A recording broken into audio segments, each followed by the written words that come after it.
జరుగుతుంది అసలు ఉద్యమకారుల గుర్తింపు వ్యవహారంలో అంటే ఏం చెప్తారు? ఈరోజు ఇలా జీనియస్ లో పాల్గొన్న చర్చలో పాల్గొన్నటువంటి అన్న పెద్దలు తెలంగాణ ఉద్యమకారుడు పల్లె రవణ గారికి మరియు సోదరులు మన లింగం యాదవ్ గారికి అన్న ఇంకా ఇతరులు కూడా పాల్గొన్నారు. వాళ్ళందరికి కూడా ముందుగా హృదయపూర్వక నమస్కారాలు తెలియజేస్తా ఉన్నాను. నేను ఒక ఉస్మానియా యూనివర్సిటీ విద్యార్థి నాయకుడిగా ఈరోజు కాంగ్రెస్ పార్టీ ఏదైతే ఎన్నికల మేనిఫెస్టోలో పెట్టిందో దాన్ని 2.5 సంవత్సరాల తర్వాత తాత్సారం చేస్తూ ఒక అడుగు ముందుకేసి నిన్న ఒక కమిటీని వేసి ఆ కమిటీ విద్యార్థులతో చర్చ జరపడం అనేది స్వాగతిస్తా ఉన్నా ఒక ఉద్యమకారుడిగా.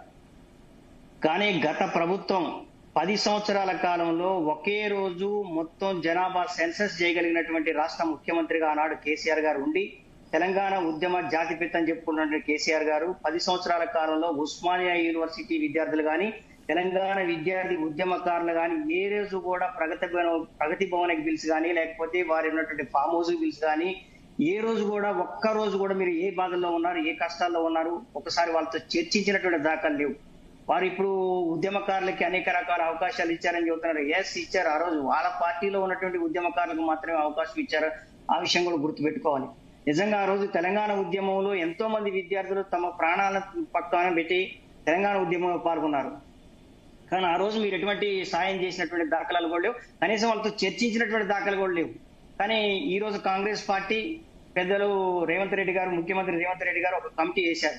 కానీ ఆ కమిటీ కూడా కాలయాపన కోసం వేసిన కమిటీ లెక్క కనపడుతుంది కానీ చిత్తశుద్ధితో వేసిన కమిటీ లెక్క కనపడలేదు.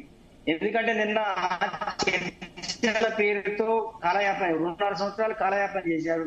ఈ 2.5 సంవత్సరాలు కూడా మీరు కమిటీల పేరుతో జనాల దగ్గర నుంచి అభిప్రాయాలు సేకరిస్తారని చెబుతా ఉన్నారు.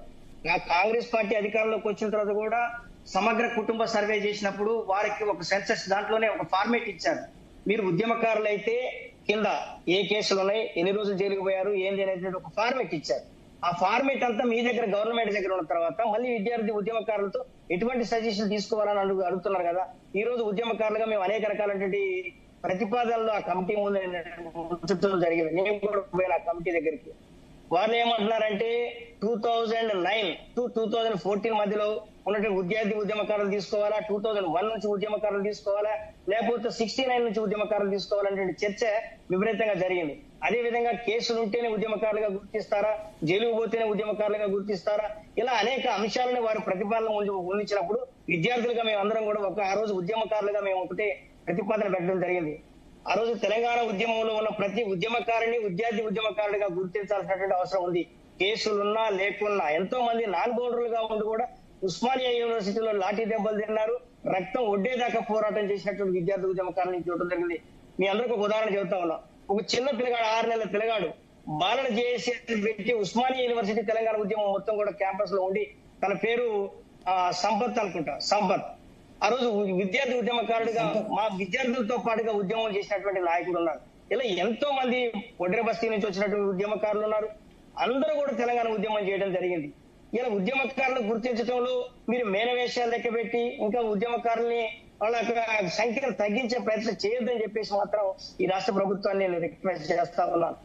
అదే విధంగా ఆ కమిటీలో తెలంగాణ ఉద్యమం చేసినటువంటి విద్యార్థి ఉద్యమకారులు ఏ ఒక్కరు కూడా కమిటీలో లేరు. ఫస్ట్ ఈ కమిటీకి శాండిటీ లేదని చెప్పి నేను అనుకుంటా ఉన్నా.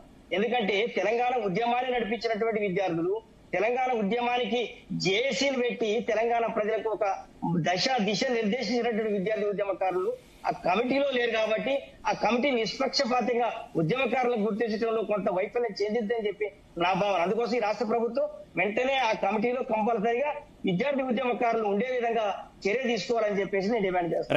రైట్.